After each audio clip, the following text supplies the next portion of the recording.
Kabupaten 50 Kota. Kabupaten ini terletak di bagian timur wilayah Provinsi Sumatera Barat, atau 124 km dari Kota Padang sebagai ibu kota Provinsi Sumatera Barat.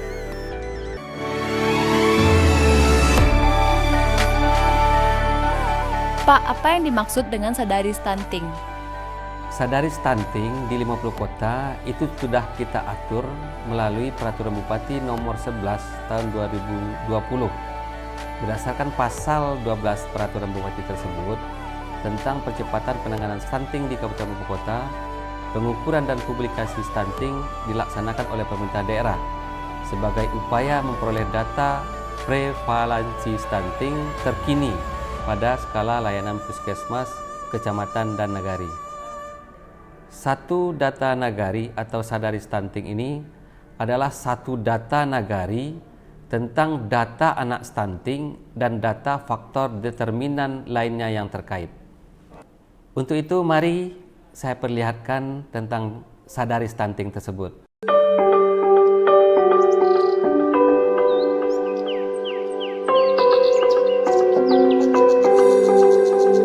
Kabupaten 50 Kota sebagai salah satu lokus stunting di Provinsi Sumatera Barat pada tahun 2020. Dengan tingkat prevalensi stunting menurut riset kesehatan dasar tahun 2018 sebesar 40,1%. Kemudian menurut hasil data IPPGBM per Desember 2020, maka prevalensi stunting Kabupaten 50 Kota tahun 2020 adalah 8,29%. Dengan sebaran stunting di atas, 14% berada di 17 nagari pada 6 kecamatan.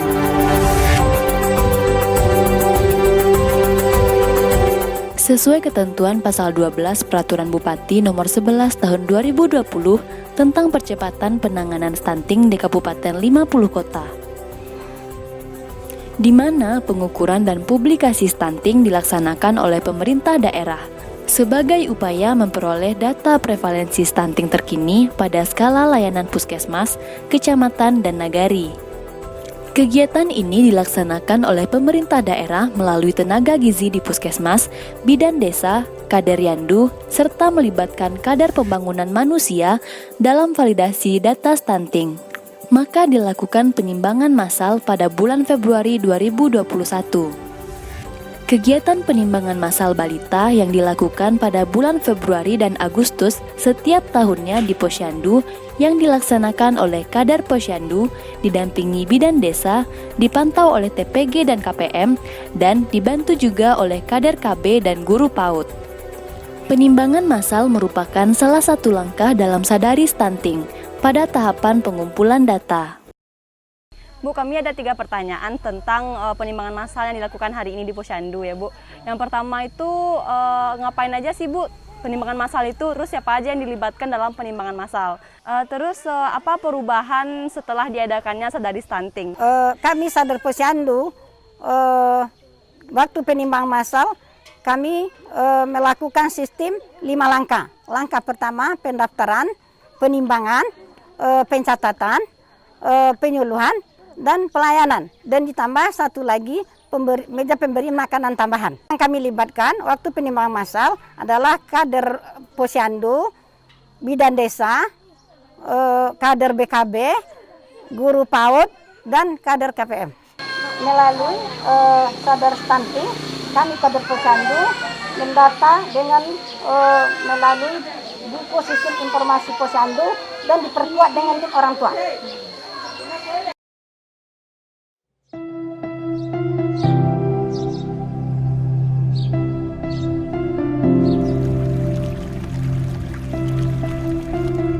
Penginputan 1 ke IPPGBM adalah kegiatan penginputan data ke dalam aplikasi IPPGBM yang dilakukan oleh bidan desa dan diverifikasi oleh TPG Puskesmas setelah dilaksanakan penimbangan massal pada bulan Februari dan Agustus.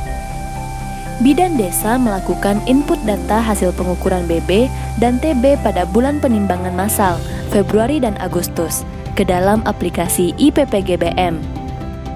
Sementara KPM membuat laporan scorecard konvergensi sasaran rumah tangga 1000 HPK untuk tingkat nagari. Sedangkan monitoring pelaksanaan pengumpulan dilakukan Kadar Posyandu dan Bidan Desa.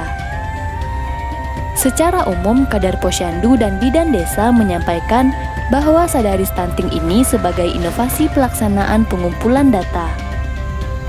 Bu, apa peran Ibu sebagai bidan desa dalam Sadari Stunting?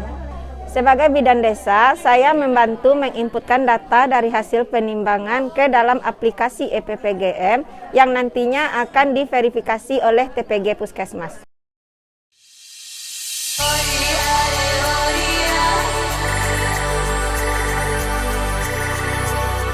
Tidak hanya itu, validasi data pun dilakukan sebagai kegiatan pengukuran ulang terhadap sasaran balita terindikasi stunting sekaligus mengidentifikasi faktor determinan yang didapatkan dari hasil aplikasi IPPGBM yang dilakukan oleh Kadar Posyandu, Bidan Desa, dan KPM pada bulan Maret dan September.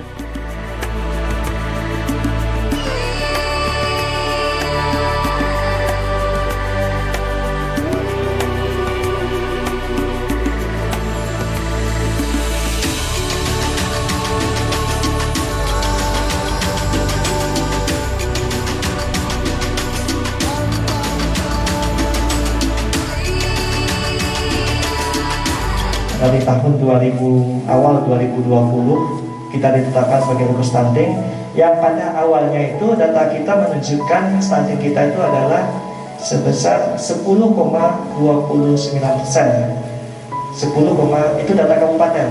Baiklah Bapak dan Ibu-Ibu, seperti apa yang sudah kita dengarkan tadi, laporan dari KPM dan juga Ibu Kapus yang mana pada hari ini kita penetapan daripada data stunting Februari tahun 2021 dan juga sudah disampaikan oleh Ibu Kapus yang mana adanya penurunan data stunting untuk negara kita menuju Kota Tanagung. Tentunya kepada kita semua, kerja kita semua ini dibalasi oleh Allah Subhanahu wa Ta'ala apa-apa yang sudah kita kerjakan. Baiklah Bapak dan Ibu-Ibu, pada hari ini hari Kamis tanggal 22 April 2021 kita tetapkan data anak stunting untuk negara kita, negara Tujuh Kota Telago, yaitu sebanyak 9 orang. Demikian Bapak dan Ibu, bersudahi. Assalamualaikum warahmatullahi wabarakatuh. Musyawarah RDS dilaksanakan sebagai forum advokasi, kebijakan, dan kesepakatan antara berbagai pelaku konvergensi stunting di tingkat nagari untuk finalisasi angka stunting yang dilaksanakan pada bulan April dan Oktober yang dihadiri oleh perangkat nagari, BAMUS, kelompok kerja dan Kadar Posyandu, pengelola dan pendidikan PAUD, Karang Taruna, kelompok agama, kelompok keluarga, Pokja Sehat, kelompok Dasawisma, kelompok perempuan, Kadar Pemberdayaan Masyarakat Desa, kelompok penyedia sarana penyedia air minum dan sanitasi, Kadar Pembangunan Manusia, dan tim penggerak pemberdayaan dan kesejahteraan keluarga.